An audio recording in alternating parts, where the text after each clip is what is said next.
Is this just fantasy? Sure, why not? This is The Knight and the Lady of Play by Jonathan Luna. So this is an interesting one. This is a one shot, a just a short story that Image Comics published, I think either last year or the year before. I can't remember. I'm sure we can look inside and see. But it is a short fantasy story, and I really love just the story of it, and I really love the art. And I thought I'd share it, bring it to people's attention because I think it's a nice little addition to anybody's fantasy comic collection. Right here we have Jonathan Luna's art right here on the cover, and just get used to this look for the inside too. So because it's just really lovely, very consistent artwork. And so we're gonna start things off here. So bam, right away we have demons.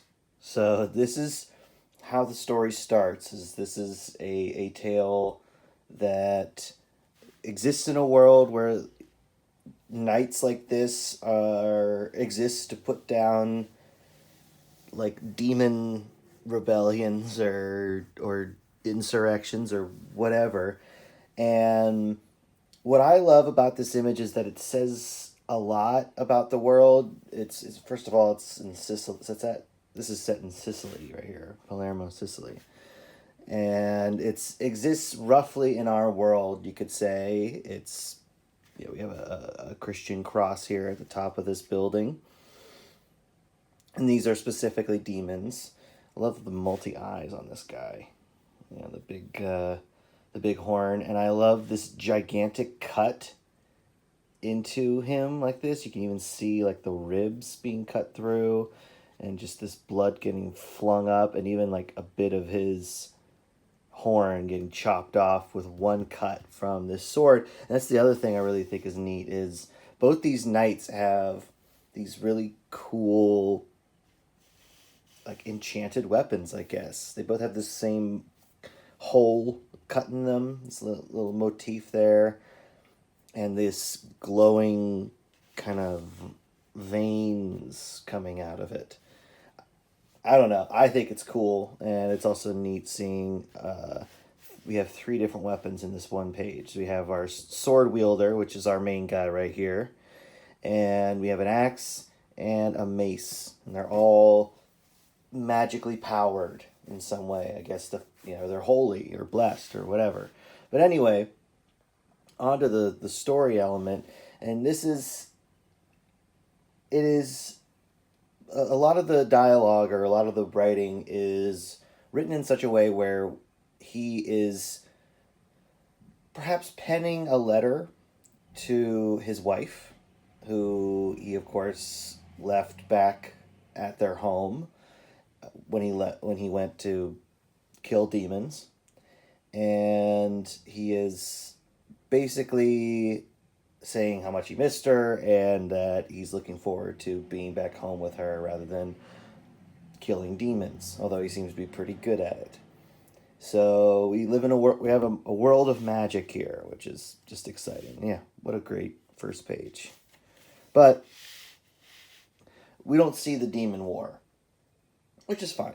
And also, he clearly is writing letters to her, so we have this great pastoral scene here of his home, with sheep and everything, and his wife getting a message by carrier pigeon. And he's just very, very dedicated to her and very much wants to get back to her. So that is the tension, if you will, of the story is, and it's set up in 2 pages really well. A soldier, if you will, yearns to get back home to his loved one. So that's a pretty great setup to hang a story on. And he's writing another letter here, and he is somewhat lost in the forest here. And just great spooky atmosphere for this forest. And he comes upon this I guess it's technically a swamp because it's kind of wet and gross. And he comes across this woman here collecting fruit and singing in the forest. And she's singing in Italian, I believe. And he thinks, boy, that's weird. And he, meets her, and he's kind of like, what are you doing out in the middle of the swamp on your own in the evening? And she's like, well, I live here and I'm collecting food. And she's pretty friendly, but it is odd. And he very sadly, very quickly gets taken in by her charm, you could say, because she offers him this fruit, this mysterious looking fruit. And, he's hungry, so he takes a bite. And behind her back, she has this little, looks like a seed or something, but when she cracks it, there's this little cloud of orange dust. And, yeah, he says, the sweetest he's ever tasted. And, yeah, just overall, like, I just love the quality of the art. I just think it looks wonderful, and it really suits the story, this kind of quiet eeriness. And then he starts noticing something funny, and he suspects sorcery. And there's a tale of La Señora de Gioco, which is basically she's a witch. And he has heard stories about where he should avoid, like places he should avoid because a witch lives there. And he notices previous victims right here of possibly other soldiers that she's ensnared. But what I love is there's this little snippet right here where he's like, you somehow have altered the tale to lead men to you. So that's such an interesting thing, is that there's folklore, there's tales about her that people know and are warning each other about, and yet she has somehow been able to interfere with those stories and corrupt them to the point where people are telling each other the wrong thing in order to lure more people to her. And he decides he's going to kill her because clearly she's up to no good. I'm not to make a snap judgment on all witches, but this witch in particular seems like, she's up to no good. We got his glowing sword, and she doesn't seem afraid at all, and he's going to charge her, and his vine comes flicking out, and he's cutting his way through them, but eventually he gets ensnared. And what I find fascinating is, she hits him with another dose of this mist, and when he drops the sword, it loses its glowing effect, and he is at her mercy in many ways. And so this is ostensibly what she has captured him for, and potentially these other guys for. So these are his fellow soldiers. But yeah, not to shy away from that, but so in effect, she's lonely, and she's lures these men there basically because she's lonely. And yeah, he sees his fellow soldiers here trapped as well, and just feel like certain death, because this is how those other men were when he showed up. So it is not looking good. Yeah.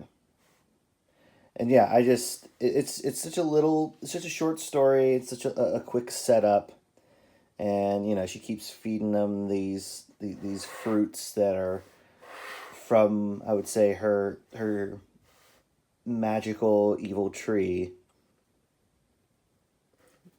And yeah, he keeps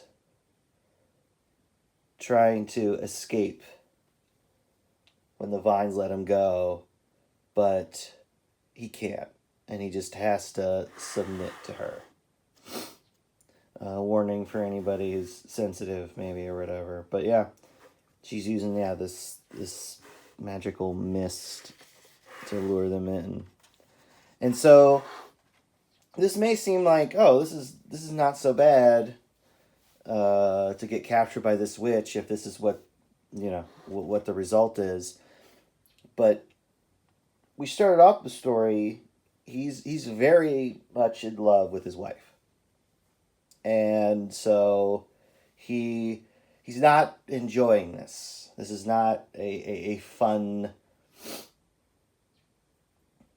This is not a little romp for him. This is, he feels guilty.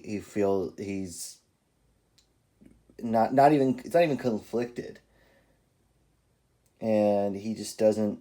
But like, what's interesting is he also fears for his men, and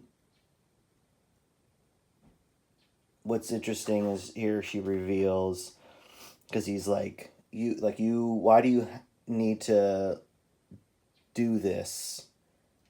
Like, you're beautiful, like why do you need to trick men into doing this? And she's like, I wasn't born this way, demons gave me this power. I think what's interesting here is that he has his little subterfuge here is he's trying to save the other soldiers. And the way he's going to try to save them is like, what if you just need me? Like, cuz like, none of them, love you, because that's what you're after. But since none of them love you, you just kind of use them until you're done with them, and then they die. But what if I give you my love? Would you let them go? And it's such an interesting, like, ploy. And honestly, like, it creates this really interesting back and forth between the two of them, and we learn a little bit more about her. And I don't know, it's such an interesting way to tell this kind of story. And I think it's just fascinating, and I think it really works. And there's just a little bit more of the story left, but I'm going to leave it there because I think you should seek this out. It's just to see the ultimate conclusion of what ends up actually happening, because it seems like it's going one way. Maybe it doesn't. Maybe it does.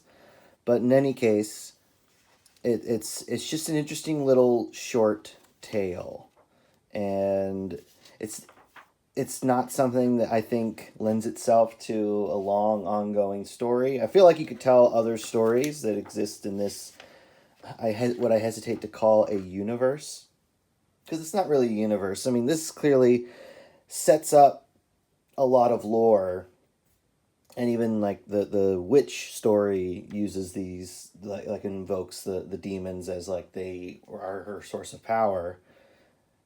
But it doesn't seem like this is a small step into a deep lore based universe.